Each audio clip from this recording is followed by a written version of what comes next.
Salut les amis et bienvenue dans la bibliothèque de l'étrange. On se retrouve aujourd'hui pour un nouveau bilan lecture et c'est un bilan lecture à plein des pépites. Il y a des titres que j'ai absolument adorés mais il y a aussi quelques ratés par-ci par-là. Mais per total c'était un très bon bilan lecture. Sans plus attendre, on va rentrer dans le vif du sujet. On va commencer par un petit disons raté, même si j'ai beaucoup aimé La plume de Dan Simmons. Les chiens de l'hiver, c'est le tome 3 du triptyque Elmhaven qui a commencé par Nuit d'été. Ne l'a pas fait pour moi. Je pense que j'avais beaucoup trop d'attentes concernant ce titre, notamment parce que j'avais beaucoup aimé Nuit d'été. C'est un de mes titres préférés de tout le temps. Il fait partie de mon top histoire d'horreur favorite. Quand j'ai commencé la lecture de ce titre, je me suis dit, ok, ça va être génial, surtout qu'on va retrouver un ancien protagoniste du premier volet de cette saga. Et finalement, j'étais déçue. Je me suis dit, tout ça pour ça, tout ça pour ça. J'étais un peu, même pas mitigée, j'étais vraiment un peu déçue. Parce que, en termes d'action, de développement des personnages, de narration, de l'horreur, ça l'a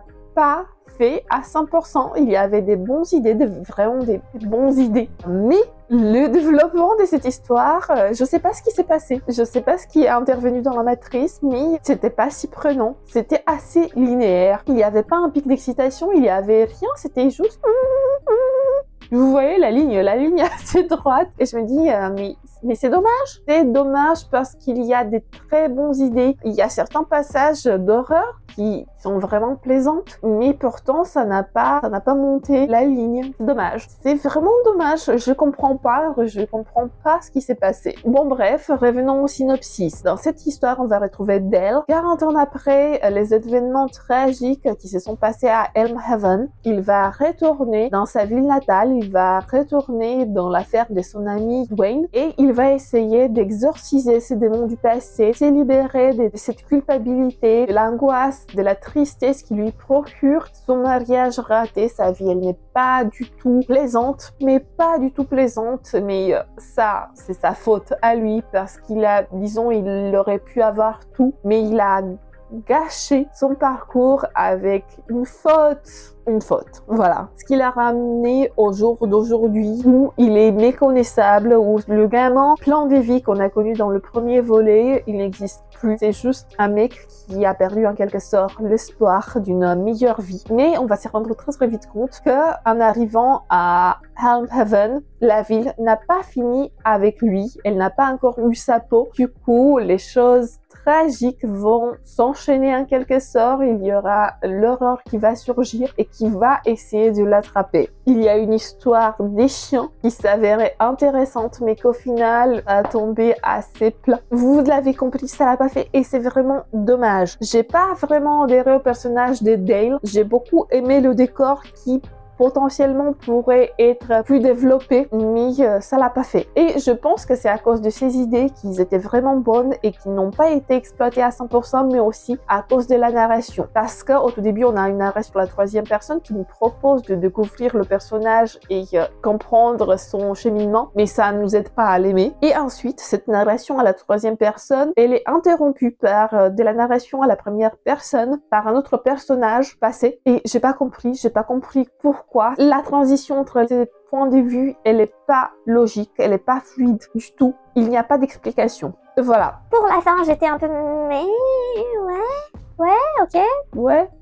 Je peux pas vous dire plus de détails sans vous spoiler, mais j'étais pas satisfaite de ce qui s'est passé, du dénouement de cette histoire et la manière dont il a été ramené avec cette narration à la première personne. Pour moi, ça l'a pas fait et ça me sortait vraiment du récit en plus de ça. Voilà. On va continuer avec une lecture qui s'avérait plus chouette. C'est Sang du monstre de la saga Chair d'épaule de R.L. Stine. C'est le tome 43. Ce tome-là, je l'ai trouvé dans une boîte à livres et j'étais très contente. Je me suis laissée tenter. J'ai pas regretté ma lecture parce que c'était très chouette, c'était très fluide, c'était une lecture un peu popcorn rapide mais qui fait vraiment plaisir. Après avoir lutté avec un roman que j'aurais cru exceptionnel au tout début, une petite pause, une petite coupure horrifique toujours, ça fait du bien. Ça fait un bien fou. Dans ce récit, on suit un petit garçon qui, par un concours de circonstances, il est obligé de vivre chez sa grand-tante, une femme qui est est muette, qui peut pas lui répondre, et il se fait un peu chier là-bas parce qu'il doit passer un certain temps pendant que ses parents sont ailleurs, et à un moment donné, il va aller dans une boutique des jouets et il va tomber sur une boîte du sang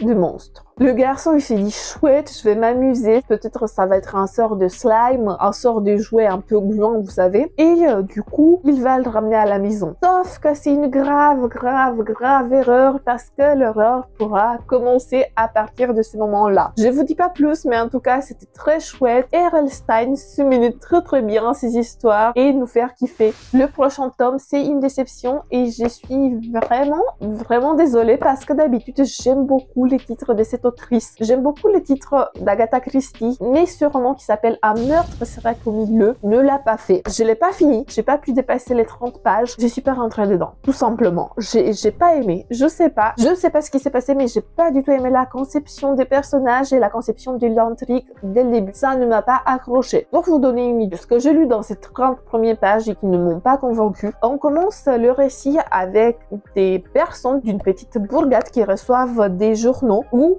il y a une annonce de Murder Party. Vous savez, ces soirées où on doit découvrir qui est le meurtrier, où on va s'amuser, c'est un jeu d'enquête, etc., etc.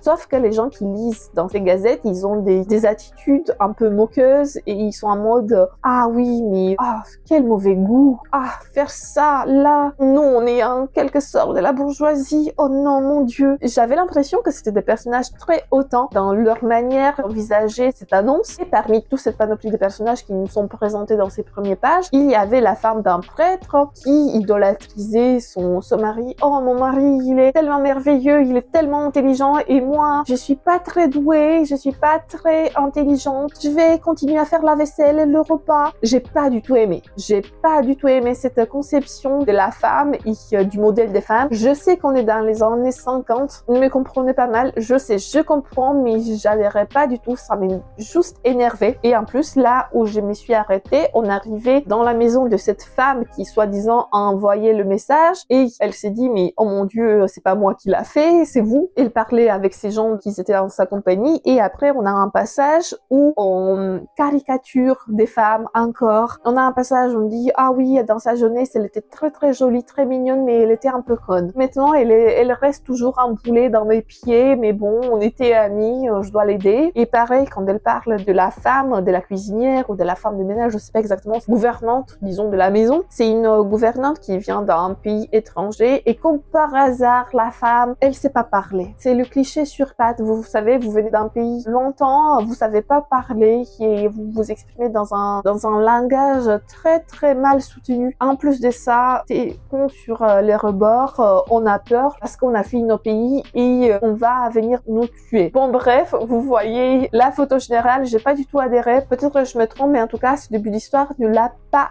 fait. Je vous laisse découvrir Un meurtre sera commis le. Peut-être que vous allez adorer ce récit d'Agatha Christie, mais c'était pas mon cas.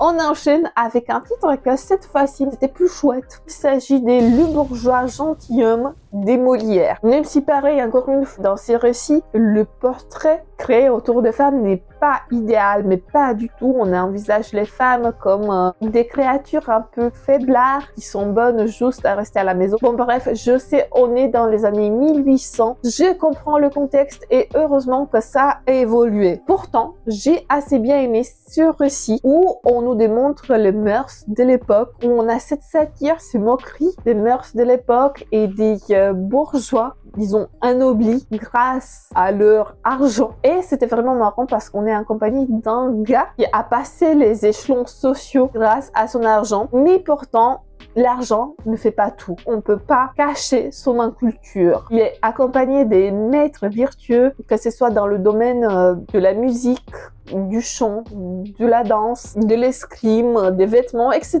etc. Mais on voit cette critique de la société, on voit son inculture et on voit que les gens qui sont autour de lui se moquent en quelque sorte de ses capacités et qui l'utilisent et qui utilisent ce bonhomme qui, ma foi, est assez naïf, assez rigolo dans ses actions et dans sa manière de parler. Oui, c'était une chouette lecture qui s'inscrit dans la veine des autres classiques, des autres œuvres de Molière. Si vous voulez de temps en temps un classique, n'hésitez pas à piocher dans la bibliographie des Molières. On va passer maintenant à un chouchou qui est toujours un coup de cœur monumental. C'est un de mes tomes préférés de la saga Harry Potter. Le tome 2, Harry Potter and the Chamber of Secrets. Cette fois-ci, je l'ai lu en anglais. C'est la première fois que je le lis en anglais. Mais j'adore ces couvertures. J'avais reçu le coffret il y a 2 ans pour Noël. Je ne vous l'ai jamais montré, je pense. Mais là, je me fais petit à petit une relecture. C'est dans la 3e langue que je le lis et c'est toujours une pure merveille. Je retourne toujours en enfance avec ces titres. C'est un des titres phares de ma jeunesse. C'est un des titres qui m'a donné envie de commencer la lecture. C'est mon chouchou.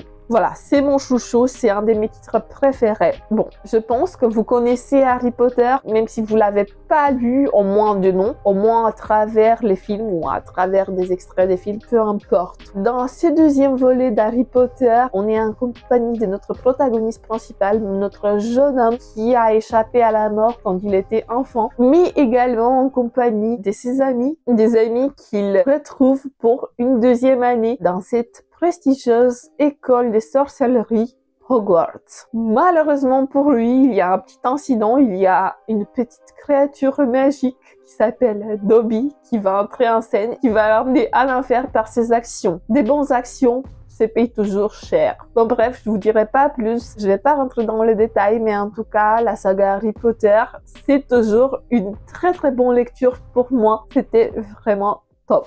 On va passer maintenant à notre cadeau de Noël, mais cette fois-ci c'était de Noël de l'année 2024. Il s'agit du coffret collecteur des histoires courtes de Rumiko Takahashi. Dans ce coffret, on peut trouver 5 tomes, 5 one-shots qui comprennent chacun 6 histoires courtes. Ces histoires sont vraiment chouettes, ils nous plongent dans le Japon contemporain, dans un Japon où les mœurs sont un peu différentes du monde occidental, du monde français, francophone en tout cas. Et à travers ces histoires où le réel se mélange au loufoque, à l'irréel, au farfelu. On a une satire, on a une critique de la société à travers les yeux de chaque personnage. J'avais beaucoup aimé. Je peux pas dire qu'il y a une histoire que j'aimais plus que d'autres. Pour moi, ils sont magnifiques, très bien maîtrisés. Et je trouve que Rumiko Takahashi, elle l'a mené avec une main de maître, ces histoires courtes. Je trouve qu'elles sont très abouties et chaque histoire démontre une facette différente du monde japonais. Parce qu'on a ici des histoires familiales. On voit un peu comment ça se passe au quotidien dans les familles japonaises, comme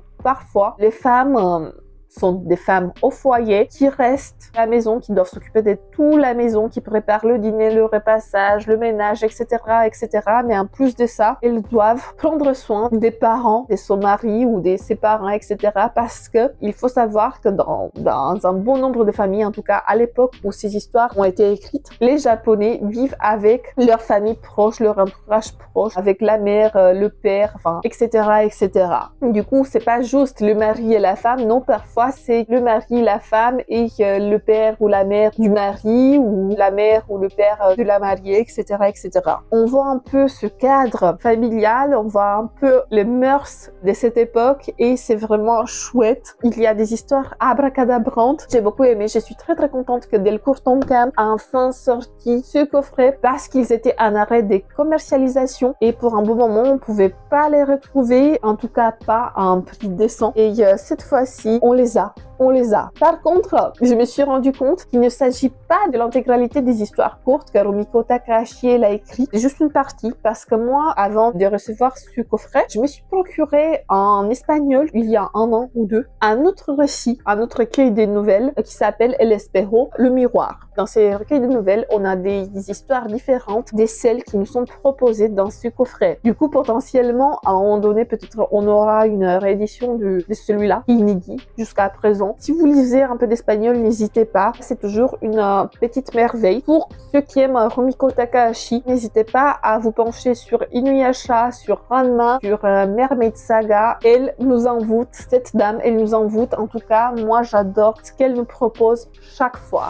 Et on va passer maintenant à l'avant-dernier tome de ce bilan lecture. Un tome qui est un coup de cœur. Il s'agit de Seylo, tome 2, Origine. Après avoir lu le premier tome et avoir regardé la série qui m'a introduit dans cet univers, je me suis dit, c'est chouette. C'est vraiment chouette. C'est une saga post-apo comme moi personnellement je les aime. C'est immersif. Il y a des personnages haute en couleur. Il y a des complots en fond. Il y a une sorte de lutte pour la vérité. Moi j'adore. Il y a pas si longtemps que ça, j'ai regardé la deuxième partie de la série adaptée et je me disais ça serait chouette de trouver le deuxième tome dans une boîte à livres, de le trouver au moins en occasion et de connaître la suite de l'histoire. Et après avoir dit cela à haute voix, je sais pas, 3-4 jours après, je suis passée à côté de ma boîte à livres magique et devinez quoi? Je l'ai trouvé. J'étais toute joie. Ni une, ni deux, je l'ai lu. Je me suis fait le plaisir de lire ces 700 pages en 3 jours. Je l'ai dévoré. Et pour moi, ce tome 2, il est meilleur que le premier. Oui, oui, vous l'avez entendu, il est meilleur que le premier. Pourquoi? Je pense que cette sensation de nouveauté, il faut savoir que quand j'ai lu le premier tome de la saga, j'avais déjà regardé la série et du coup, je connaissais le contexte, je connaissais le personnage, qui ne m'a pas empêché de passer un très très bon moment de lecture. Mais pourtant, quand je me suis plongée dans ce deuxième tome, c'était de l'inédit. C'était vraiment de l'inédit et j'ai beaucoup aimé parce qu'on a des réponses. Moi, dans une saga post-apo, moi, j'aime beaucoup quand on a des réponses, quand on connaît le pourquoi du comment, quand on connaît les ficelles qui ont été tirées, quand on connaît les vérités qui se cachent derrière la construction de ces silos. Et j'ai été servie, vraiment, j'ai été servie de A à Z. J'ai beaucoup aimé parce que dans ce récit, on suit le début du début, où l'humanité, elle était encore présente sur Terre. On voit comment les silos ont été construits, on voit pourquoi ils ont été construits, et on a le avant, l'après, le moment où les gens, ils étaient déjà dans le silo. C'est un après qui se passe quelques années auparavant de l'action du premier tome et on voit un peu comment ces bons mondes interagissent et on comprend plus sur les différents silos qui ont été créés, en tout cas sur 2 d'entre eux. Et ensuite, on revient à l'histoire du premier tome, là où on nous a laissé. Et c'est bon. Et c'est vraiment bon parce qu'il nous laisse sur l'expectative et j'avais envie d'avoir plus de pages. Franchement, j'avais envie que ce tome, il ait 1 millier de pages. Ça m'aurait pas dérangé d'avoir 1 millier de pages pour ce tome, je vous mens pas, tellement je l'ai aimé. Parce qu'on découvre un peu les manigances qui se sont passées en coulisses, on découvre un peu les mensonges qui ont été servis afin de construire le silo, on voit pourquoi l'humanité s'éterre maintenant dans ces sortes de bunkers. Pourquoi ils ne peuvent pas sortir à l'air libre? Pourquoi cette terre, il est tellement toxique qu'on pourra mourir dans 2-3 secondes? J'ai beaucoup aimé. Franchement, j'ai beaucoup aimé. Pour ceux qui aiment le personnage de Solo, eh bien, vous allez être servis parce qu'on va voir un peu son histoire dans la deuxième partie de ce récit. On va voir un peu comment il s'est débrouillé pour rester en vie. Et c'est chouette. Franchement, je sais, je répète beaucoup, c'est chouette, mais je vous mens pas, je l'ai adoré. C'est un coup de cœur monumental. Et Silo, quoi. C'est Silo. J'ai beaucoup aimé la tournure des choses, j'ai beaucoup aimé ces personnages tourmentés qui essayent de faire le bien autour d'eux malgré cette conjoncture qui n'est pas du tout favorable, qui ont des ressentiments quant à ce qui s'est passé dans leur passé, disons, proche. Parce qu'on va voir, il y a des mini-complots quand même, entre guillemets complots. J'ai beaucoup aimé. Je ne peux que vous recommander la saga Silo. Surtout ce deuxième tome, il est exquis. Pour moi, ce deuxième tome, il combine tout ce que j'aime, tous les éléments sont là. J'ai beaucoup aimé les relations entre les personnages et notamment j'ai beaucoup aimé la partie où Solo entre en scène. Et c'est triste. Je dis pas plus, je veux pas vous spoiler, mais lisez Silo. Maintenant, on va passer à notre coup de cœur, mais celui-là, je savais déjà que ça va être un coup de cœur parce qu'il s'agit de Carrie de Stephen King. C'est l'édition anniversaire des 50 ans. C'est le premier roman écrit par le maître et cette fois-ci, après 50 ans, on a l'édition anniversaire avec la préface de Margaret Atwood. Par contre, pour ceux qui n'ont pas encore lu Carrie, déjà, qu'est-ce que vous attendez? Mais si vous l'avez jamais lu et que vous voulez vous procurer cette édition, je vous conseille de lire la préface après, en dernier, parce que ça spoil pas mal des trucs, des choses de l'intrigue et vous allez être déçus de vous faire spoiler quoi. Mais sinon, j'ai beaucoup aimé cette édition et pour une relecture, c'est le top. Vraiment, c'est le top, ça se lit très très vite. Même si c'est en anglais très accessible. Pour ceux qui ne savent pas, même si j'en doute bien, étant donné que c'est un titre qui a 50 ans déjà, 50 ans, j'arrive pas à m'imaginer, 50 ans. On va suivre l'histoire de Carrie, cette fille, cette jeune ado qui a des pouvoirs télékinésiques et qui est le souffre-douleur des personnes de sa classe, de son lycée. Elle n'est pas la fille la plus populaire, elle n'est pas la fille la plus en vogue et au-delà de cet aspect, sa vie à la maison n'est pas de tout repos parce qu'elle est élevée par une mère très conservatrice, très religieuse. Elle est élevée par une fanatique religieuse qui lui impose des règles très strictes, très dures et qui la menace des feux de l'enfer. Oui, les choses, vous vous en doutez, ne vont pas très bien se passer pour Carrie, cette jeune fille qui est malmenée. Et un petit conseil, ne malmenez pas les gens parce que les conséquences vont être dramatiques, notamment quand cette personne que vous malmenez, c'est une petite fille qui a des pouvoirs télékinésiques. Voilà, j'ai beaucoup aimé. J'ai beaucoup aimé et je peux dire que ça, je me rappelais pas tout. Je pense que ça faisait une dizaine d'années, voire plus, que je l'avais lu. Et la fin de l'histoire, elle était complètement effacée de ma tête. Je pense que ça s'est arrivé parce que moi, quand je lis un livre et qu'il y a un événement tragique qui se passe là-dedans, mon cerveau, il a la tendance de faire table rase. Ils disent « Ah non, tu vas oublier. Cet événement, tu vas l'oublier. » C'était pareil si vous avez lu Game of Thrones, l'épisode avec Jon Snow. Oui, j'avais complètement oublié cette partie-là. Mon cerveau, il a dit non, je refuse d'accepter la réalité. Et c'était pareil pour Carrie. Je vous dirai pas plus, mais en tout cas, Carrie, c'est un coup de cœur monumental. Je vous recommande Carrie. En tout cas, je vous recommande tous les récits du maître, notamment les plus anciens. C'est vraiment chouette et si vous avez l'occasion de vous procurer cette édition collector, n'hésitez pas. Voilà les amis, c'est tout pour aujourd'hui. J'espère que vous avez bien aimé ces petits bilans lecture avec des petits coup de cœur monumental avec des petites déceptions. N'hésitez pas à me dire dans les commentaires si vous avez déjà lu un de ces titres, si un de ces titres vous intéresse. Je veux savoir tout. En tout cas, je vous fais plein bisous. Que les chats soient avec vous. Ciao tout le monde. Bisous.